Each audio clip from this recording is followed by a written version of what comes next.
All right, here we go. Okay, and let's get going. All right, thank you for coming to today's workshop. So today's workshop is called Soothing the Storm, Tools for Emotional Regulation and Inner Calm. I am Dr. Lauren Flynn. I am the lead therapist here at Flowly, and it's my privilege to get to offer these workshops to all of you. Um, Yeah, I'm really excited to share more about like the role of self-soothing. It's something that I think we take for granted or we don't think about in our own lives as much as we really should, and recognize how much using this tool can really improve our ability to regulate our own emotions and the impact that then has on our day-to-day life or really all parts of our lives. So, first, it might be helpful to better understand what emotional regulation is. Emotional regulation is like learning to be your own weather forecaster, and it gives you a bit of control over the storm. Without it, you can get swept away with every change of the weather.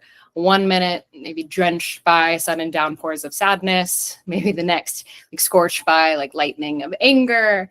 But when you learn how to regulate your own emotions, you can start to notice the shift in the sky earlier on. You can start having early warning signs of maybe today's going to be a darker day, a cloudier day. Maybe today I need to carry my umbrella, and what my umbrella means to me might be different from what it means to someone else. For me, my umbrella might be maybe today I need to be more gentle and patient with myself. But this type of like self-understanding helps us to move through life's challenges with more ease. We're not going to avoid life's challenges completely. It's not realistic to make our lives entirely stress-free or free of challenges. And so how can I help myself navigate those very human experiences with less distress? And so that's really what this is about. So, thinking of like emotional regulation, how we develop it, oftentimes people think of emotional regulation, they think of like the opposite of it, like when someone is unable to regulate their own emotions or unable to control their own emotions. And oftentimes, the image that comes to mind most frequently for people is babies and babies' complete inability to regulate or control their own emotions. Over time and with continued development, children can increase their ability to regulate their emotions, but children also have difficulty managing and navigating big or negative emotions like frustration, jealousy, and anger. Um, Oftentimes, people and incorrectly assume that at some point adults just magically are granted the ability to maturely handle these like negative emotions that children are unable to. However, the adult world really opens us up to even more forms of hard emotions like stress, loss, betrayal, loneliness, these also difficult and heavy negative emotions. And adults have to take steps to work through this distress and help their minds and their bodies move through the toll of these experiences. So just like how it takes effort for a young kid to learn how can I handle feeling jealousy? How can I handle someone else getting the toy that I want? How do I hold this and move through it? The same way adults also have to learn in our day-to-day lives when tough things happen and tough feelings come up. How do I move myself through it? So, an important starting place for this is learning how to regulate our emotions and navigating distress is to reflect on ourselves and how we feel distress. So some of us know what our go-tos are of when we feel distress. We may engage in certain behaviors to help us distract us or um, pull ourselves away from that feeling of distress. And these things that we do can be either healthy or unhealthy. Um, but if we find before the behavior, how do we know that we feel that distress is there? a thought or a feeling in your body that comes up that cues you that you're feeling overwhelmed or distressed. And so that's something I want you to sit with and think about. If do I know what that is for me? Do I know what that feels like? Whether it's do I know what I'm thinking or how my body feels? Because sometimes we don't.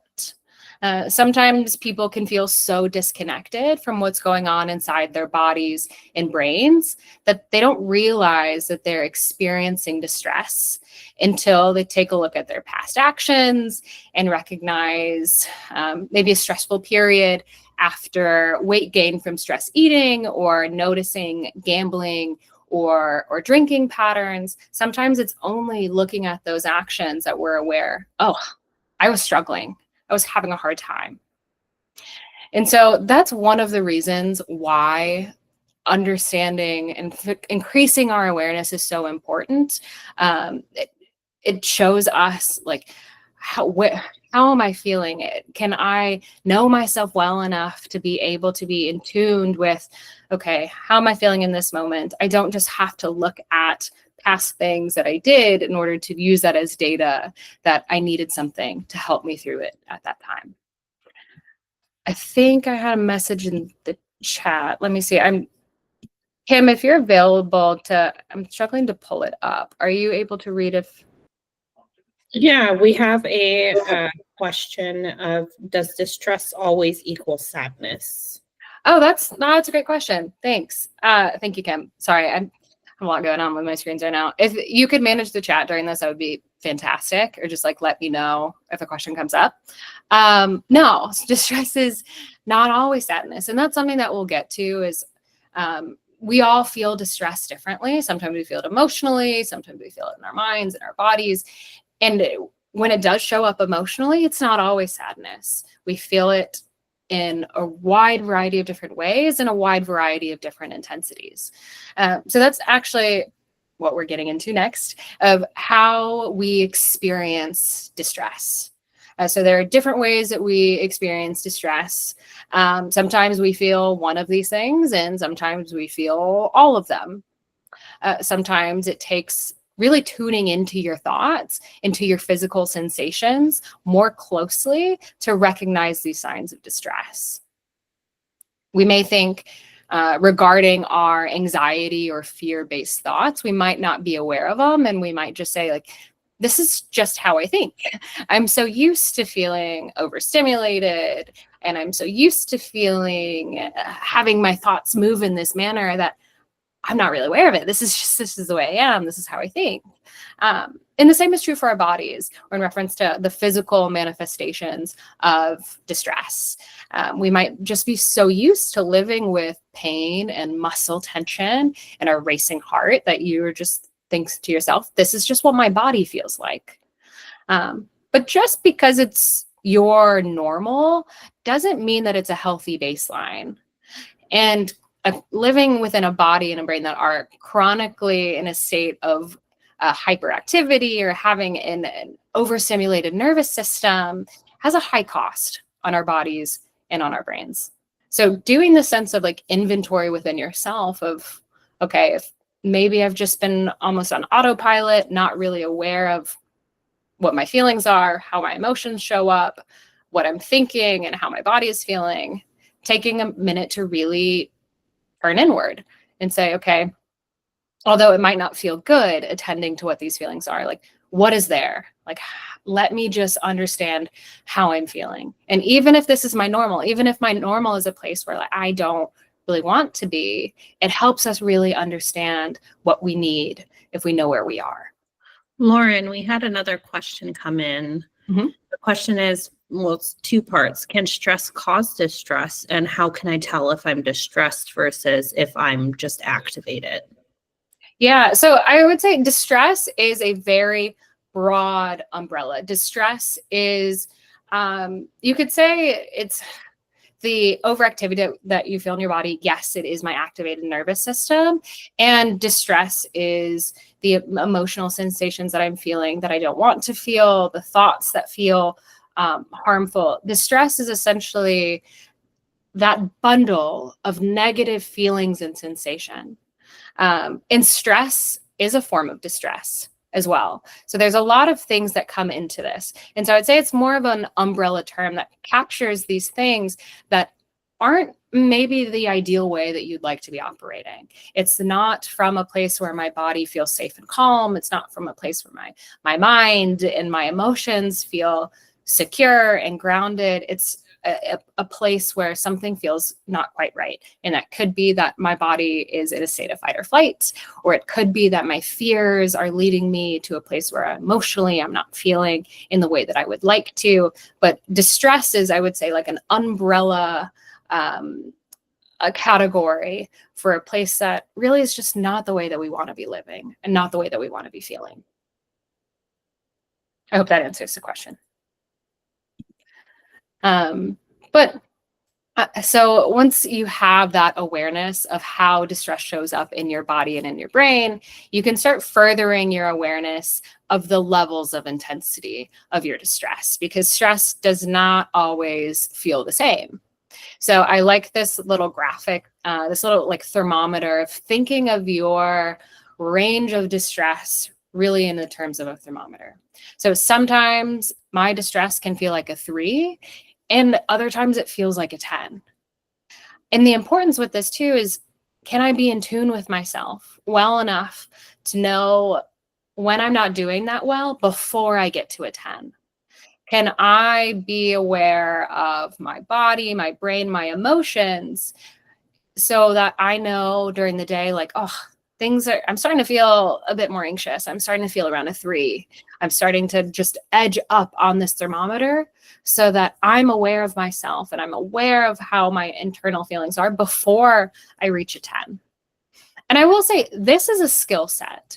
You have to increase your sensitivity levels around your internal experience. So if you're someone who says like, gosh, like, I'm not really aware of what's going on internally until I have that panic attack, or until I feel like I can't quite function.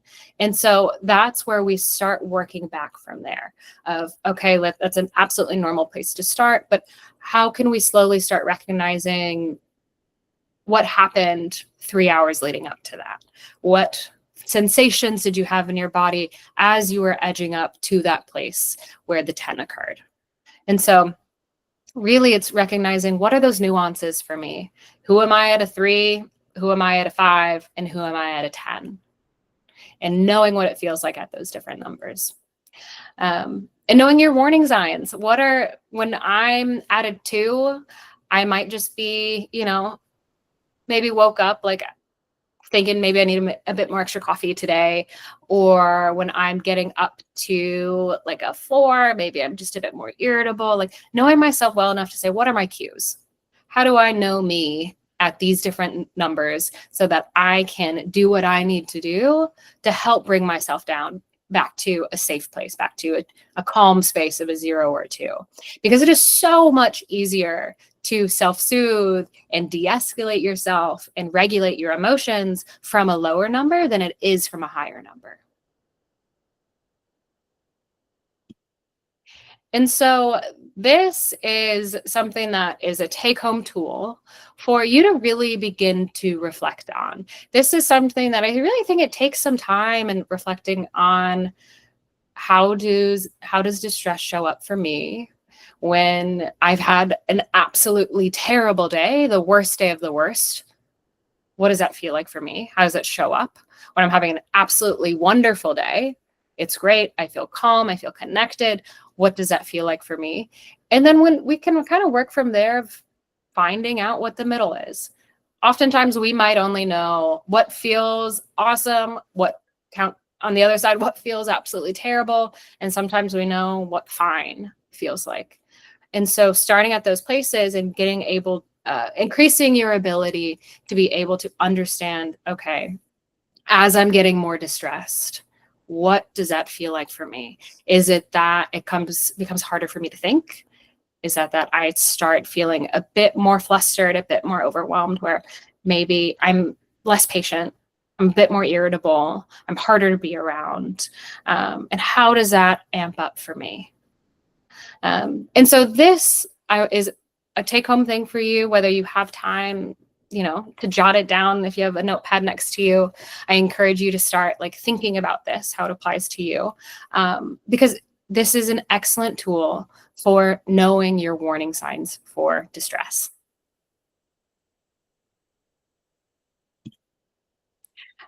Next, kind of moving into kind of the analogy around the storm, having a good read on your internal thermometer, like the one previously that I hope that you guys can develop for yourselves, allows you to know the signs of when weather is worsening, and it helps you to prepare. But in order to be an accurate weather forecaster, you must also know what triggers your storms of distress. Of course, it's very helpful to know, okay, what does distress feel like? How do I know when the storm's getting worse? But in order for us to really know ourselves well, we also need to know what brings those storms on for us. And that's also a journey. It's a skill development process of increasing my awareness around these aspects of my life. So these are some common triggers of distress that people experience, but this is by far not an exhaustive list by any means. So there are different types of triggers, and these are just some categories that I've lumped them into. But starting first with personal triggers, such as relationship strain or a lack of meaningful social support. Those can be chronic triggers that people experience. Life events or transitions that can include challenges from finding yourself in a difficult work environment to ongoing financial strain and distress. Internal triggers. This is one that is incredibly common amongst people and one that we gets so normalized to that we're often not aware of it. So think of your own self-critical thoughts. Think of the way that you speak to yourself internally. These are ones that are ongoing. This is typically one that maybe you encounter 100 times a day, but because it's so frequent and because oftentimes we don't have the perspective to take a step back and look at the way that we're thinking, it's just so normal to us that we don't question it. So that one is one that I especially encourage everyone to sit with, because typically I haven't met a single person who hasn't struggled with negative self-talk, with a negative internal dialogue that makes life sometimes harder for us. And so knowing that this also plays such a significant role in our experiences of distress, I really encourage you to see, what might this look like for me and how might this show up for me? And then the last kind of category of common triggers are environmental stressors. And this can include any number of things. And there's a vast number of things that exist as external stressors that are completely outside of our control. And this is an example of some of them. And so really just this is meant to encourage you to do some reflecting of, do I know what in my life are things that trigger me to feel distress? And distress, again, being a very broad umbrella term of that could be sadness, loneliness, anger, just feeling a sense of overwhelm and stress, any of those things. What leads me and triggers me to feel these sensations, whether that's emotionally or whether that's internally? Lauren, we have a question. Yeah. It's, does trigger distress immediately, or is it a slow burn? Yeah, that is a great question. Our brains are incredibly adaptable and learn pretty quickly. So oftentimes, like, yes, there is an in the moment response for the most part. Sometimes it takes people for one reason or another. They might shut down their emotions in the moment and not feel it later on. But oftentimes there is some level of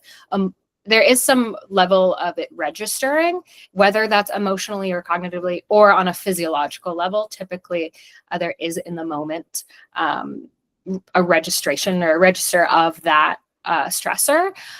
But because our brains are adapt so quickly, oftentimes it will create like a neural network essentially around this stressor. So that I actually get to in this next slide, where triggers can become invisible. And so it might really be unclear to us of what's happening with it. So let me give this example, and I hope that this kind of highlights some of like what we're speaking to right here.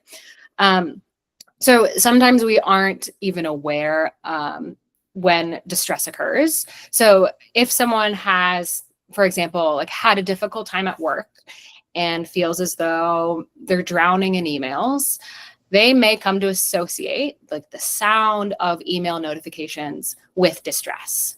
They may hear the sound of email alerts going off, and really without them slowing their brain down and having the thought, okay, I received an email, maybe it's a stressful email, maybe it's a bad email, oh no, I don't want to answer it. Typically that whole mental dialogue doesn't even occur. It might just be we feel a pit in our stomach. Our email trigger goes off, we feel a pit in our stomach, or we feel almost like this physiological reaction to a stressor that to us, emails are neutral. Sometimes we get good emails, sometimes we get invited to parties or coupons, whatever it is. But our brains adapt and learn an association to something that then becomes a trigger for us, which is sometimes hard for us to make sense of gosh, I don't want to feel this level of distress anytime I hear an email notification. But in addition to that, like an overactivated nervous system can lead anything and everything to feel like a trigger. And it makes it hard to distinguish what is truly fueling our distress. So when we are at this point where it almost feels as though we're in survival mode, obligations and expectations that we have to fulfill, and ones that something that we might have even previously enjoyed can begin to feel overwhelming when our nervous system is chronically activated. Because it might feel like we're just doing our best. We're trying to survive, almost like someone is treading water. And it feels as though these additional things that are maybe mundane and weren't previously triggers to us are just extra weight that we really don't have the ability to handle in that time. So we have a comment and a question as well. Someone said, that sounds like burnout. Can distress last for a long time? Yeah, absolutely. I mean, so burnout is one form of distress as well. I think it's an example of someone enduring a long-term distress, which can be really hard if we think about that in terms like on a physiological level. Being in a state of distress for a long period of our time puts our bodies in fight or flight mode for a long period of time, which again has a high toll on us, both physiologically and emotionally and mentally. And so burnout is something that we see, which is really a consequence of a long-term endurance of distress. But really, just the discussion of these triggers is really meant to like help you do a bit of thinking around how triggers show up for you. So this is meant to be another take-home tool. But if you have a scratch piece of paper next to you and a pen, I encourage you, and if something just pops to your mind, if you're aware of some of these things, go ahead and jot them down. But to increase your awareness around what triggers your distress is really the goal here. And so the categories we lumped them into, we talked about internal ones, such as our self-talk, interpersonal, the way our relationships and people in our lives can be both sources of some support and sources of distress, and those external or environmental factors that oftentimes feel like they're out of our control. And I would even add in here, like, if you're aware of any like invisible triggers for you, like they can really be hard to put our finger on, but it might be like, for me, yeah, I think one that people often think of, I heard people refer to like the dread that they experience on a Sunday because of their anticipation about like all the work that they might have to face on Monday, calling it like the Sunday scaries. And so really thinking about that as like an invisible trigger of distress because of the neural network that your brain has built around anticipation of stress that might come with the workload that you face. So this tool, again, is meant for you to use as a reflection point of, okay, I'm building out my thermometer so I know how stress shows up for me. And now I'm building out this kind of clear guide potentially to clue me in on things that also cause those storms and lead my maybe levels of distress to increase. So, and this is something I mentioned previously, is we make ourselves feel better by regulating our emotions through external or internal means. And again, those can be positive and those can be, or healthy, and those can be unhealthy. But really today, what we're talking about is self-soothing. And self-soothing is an internal form of emotional regulation. And it is a healthy one, at least the way in which we're teaching self-soothing is incredibly healthy. And self-soothing is the action of taking steps to aid the body and the brain and moving from fight or flight to rest and digest. It is the ability to calm yourself down when you're experiencing distress, so any kind, and that can include anxiety, sadness, anger, or any number of difficult emotions without needing external help. We do have a question that came in, a couple actually. Okay. The first one is it similar to stimming? I actually don't think I'm familiar with stimming. So whoever popped that in, if you could provide just a bit more context around stimming, that would be helpful. And then the next question was, can meditation count as self-soothing? Absolutely.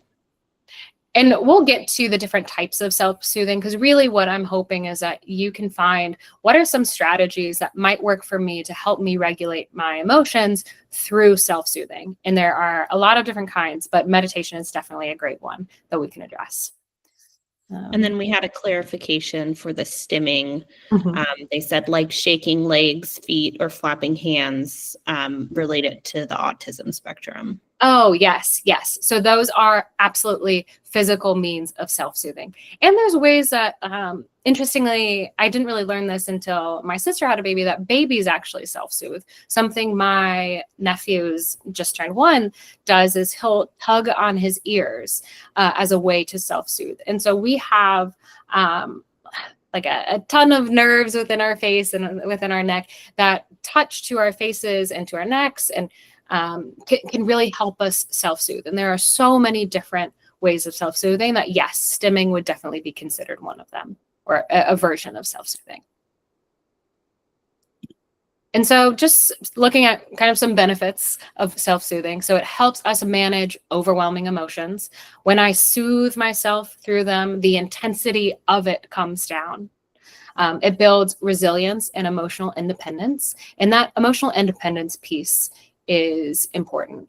I don't have to outsource my soothing. I don't need to feel as though someone has to come in and save me from my emotions. Like, I feel as though when I experience the whole spectrum of human emotions, of anger, sadness, regret, whatever it is, that I trust that I can soothe myself through it. It's a human experience and I can handle it and I can hold myself through it. And it also allows us to be able to do that internally. Part of the difficulty is everyone does this. Everyone does self-soothing or emotional regulation in a lot of different ways, but oftentimes we outsource it. So we use our phones to distract us from the sensation of boredom or to give us dopamine when we're feeling any number of negative emotions. We use food, we use substances, we use all of these different things to soothe us because life is hard. There's tons of stressors. And again, the thing is, we will be stressed. We're humans who live in an environment that has stressors. That's going to happen. We just need to know, like, how do we roll with the punches? And the way to help us navigate these things is learning to self-soothe. Something challenging will come up, an emotion I don't like is going to come up, but I can soothe myself through it rather than trying to ignore it, pretend like it's not happening, or use some form of distraction. So obviously I'm a big advocate of self-soothing, but I think that's a very important reason or benefit from it. Additionally, it prevents impulsive or harmful behaviors when you're dysregulated, because sometimes when you are feeling a big emotion, it's hard not to act out of the heat of things, especially when we don't have that internal ability to help calm us back down. Self-soothing helps us to be able to calm ourselves down, check in with ourselves, and be able to kind of get some context so that we don't act out of a feeling, especially in a way that we would regret. And it's, yeah, go ahead. We do have a comment.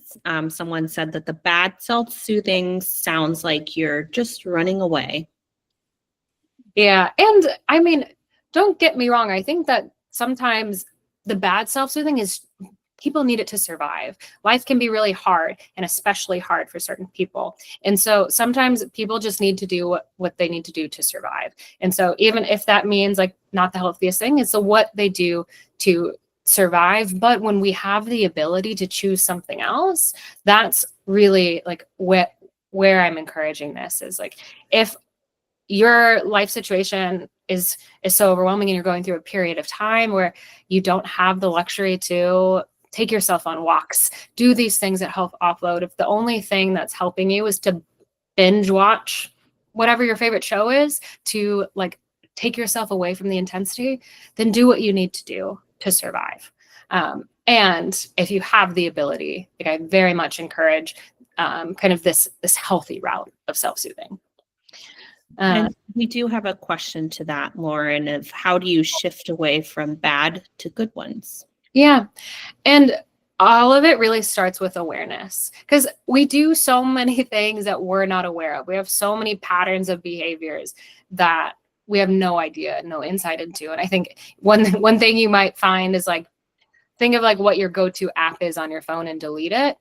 You might realize or come to realize how many times that you impulsively go to open it and it's not there. You might do it 40 times a day. And we do so many things to like take our attention away, self-soothe us, take boredom away, give us stress relief, whatever it is. And there is nothing wrong. And I think this is important to say, there's nothing wrong with reducing your own stress. There's nothing wrong with wanting to feel better. It's just that we need to learn how we're doing that. We need to increase our awareness of, what do I actually do to make myself feel better? And if I saw it listed on paper, is that what I want for myself? Like, is it actually that I'm spending an ungodly amount of hours during the week on a device where really I'm like, I would rather be engaging my body or engaging my mind in a way that rather than numbing and distracting, I feel as though I'm actually putting back in to myself. I'm investing in myself, whether that's emotionally or physically. In doing that, like committing to yourself, like putting in all that effort strengthens that sense of self-trust. When you like value yourself and put that first, then I trust that like I can handle hard things. I can handle challenges. I can handle big emotions. Like I would rather have my life be challenge free, and I'd rather not experience those really big, tough emotions, but I trust myself that like I can navigate it. If I have to, if it comes up, I know that I won't just have to revert to behaviors that I don't want in order to get through it. And so getting into the types of self-soothing, there are two types that we'll talk about. There's top-down soothing and there's bottom-up soothing. So top-down soothing really focuses on soothing the brain. So through our thoughts and emotions, which in turn calms the body's reaction to distress. So think head first, body second. The top-down approach really relies on your attention, your mindset, and cognitive tools. And really the science behind how this works is when you use a mental strategy, you're engaging in the brain's executive control networks. So the ECN is what we're going to call this, which can regulate activity in the stress-related regions of the brain, which really focusing on the amygdala here. So think of those two things, the ECN and the amygdala. This is like the neuroscience explanation behind the top-down soothing. So when you consciously choose a calming thought or reframe the ECN, the ECN sends inhibitory signals to the amygdala, which is essentially just calling for a halt for the release of the neurochemicals that are causing your anxiety. So think of it this way, if I'm able to like catch the fear-based thought that is creating the fight or flight activity within me, if I'm able to say like, hey, this is the thought, I caught it, if I'm able to stop it, soothe it, or reframe it, do something essentially to disrupt this thought's hold on my body, then my brain is saying, hey, okay, we no longer have to send that fear response. The body can stop producing the neurochemicals that are reinforcing that physiological feeling of anxiety. So that's then how your brain works to calm your nervous system. It's a top-down approach. And so I'm just going to share, I have 2 slides here of different types of top-down soothing. And so not all of these are the shoe's not gonna fit for all of these. You're not gonna like all of these, but I encourage you to try all of them. Just see, you might end up finding one or enjoying one or finding it effective, even though you initially disliked it. So first one is reframing your thoughts. So challenging catastrophic or negative thinking and replacing it with more balanced perspectives. Positive self-talk. So really any type of encouraging, warm internal dialogue. So the examples here is, I can handle this. This feeling will pass. This is a human experience and it's okay. Like I will be okay. Visualization and guided imagery, which really says imagining a safe and calm place or mentally rehearsing positive outcomes. And this is really helpful because we unconsciously often do the negative version of this. We visualize and imagine the worst case scenario. We imagine something humiliating. We imagine something scary. We really do this on the negative side of it. And so it's, how can we use this like brain's ability and this function in our benefit? So that could be one thing that I think of is people who have anxiety tied to like airline travel, and they think of the worst things. A way of top-down self-soothing in that type of situation might be, okay, let me imagine myself on a plane. It's a smooth ride. I'm having a snack. I'm watching the movie I want to watch, and the plane lands smoothly and I get to where I want to go. And so imagining and using this guided imagery to combat that kind of fear that might be there, that might be triggering a fight or flight response within our bodies.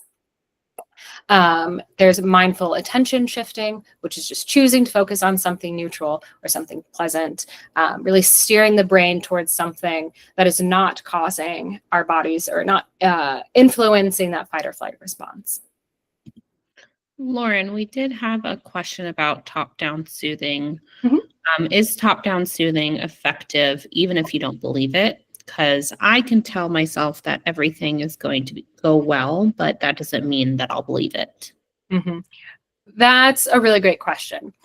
I think it's what the research says essentially is we need to find a version of this that we can grasp onto. And so it might be that you're starting at a much lower level. Like, let's say we're using positive self-talk and you're really struggling with your feelings of insecurity, and you really disagree with any type of positive self-talk that says like, you're amazing, you're great. And so you're like, I can't buy into that. It doesn't feel valid. It doesn't feel true for me at this point in time.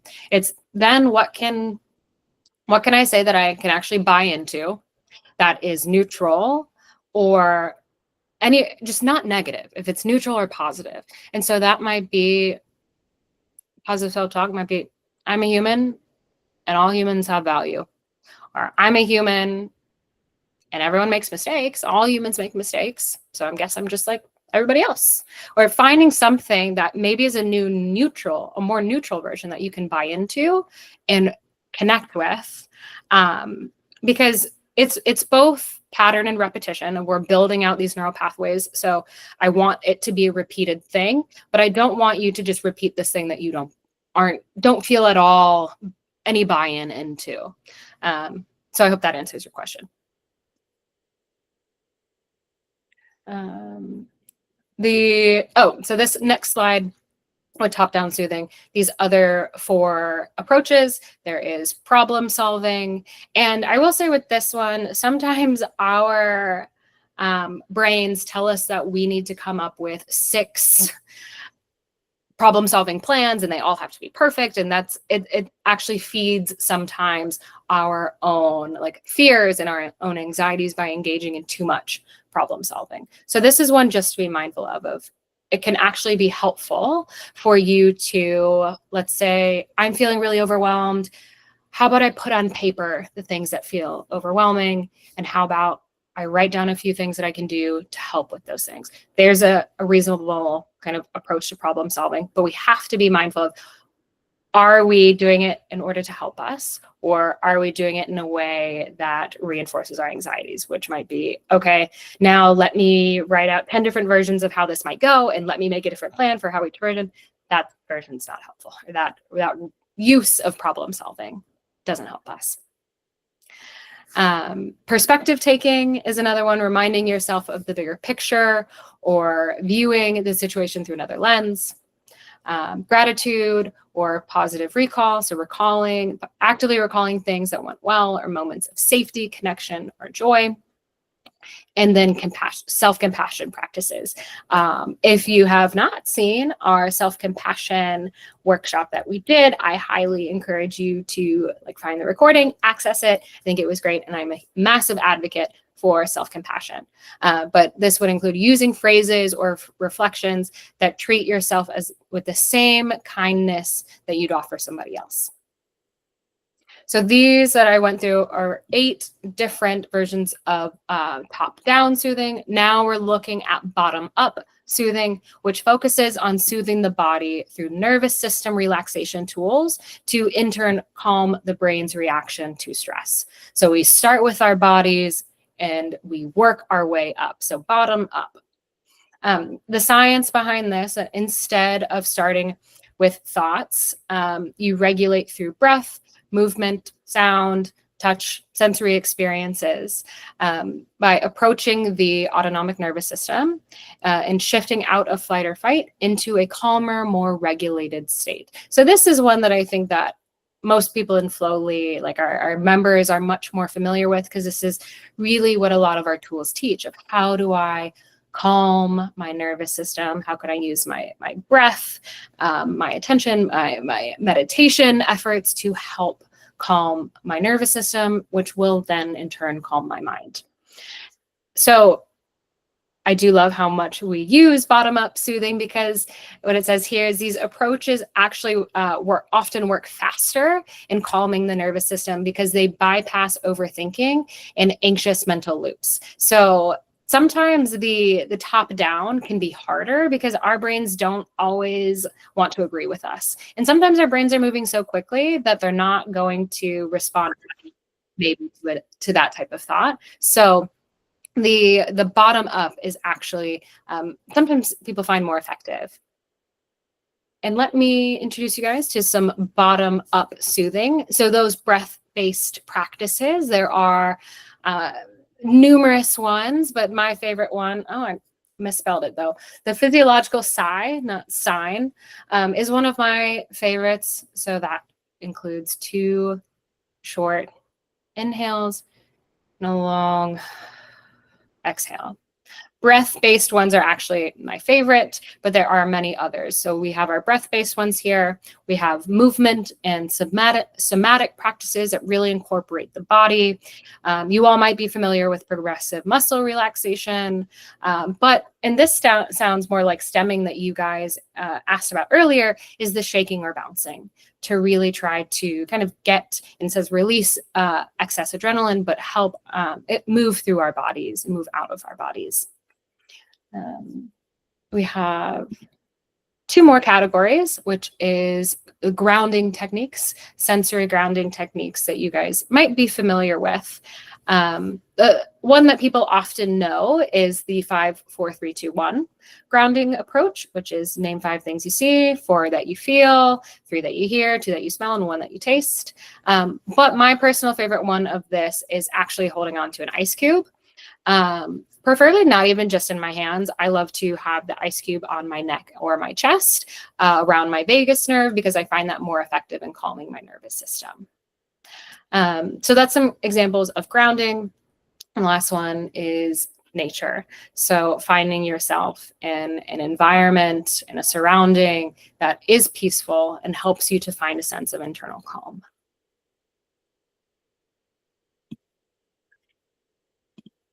And so, again, another take home for you guys, and this is really what my intention of this workshop is give you some information, have you personalize it, give you some, have you personalize it.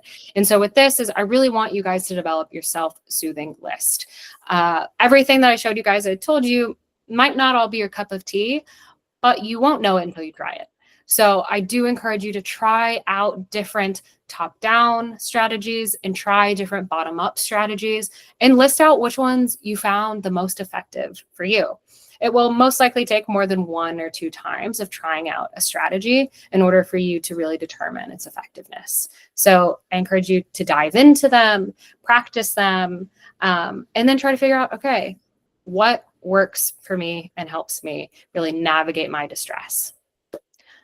I believe that is all that I have for you guys. If you guys have any additional questions, I'm happy to answer them.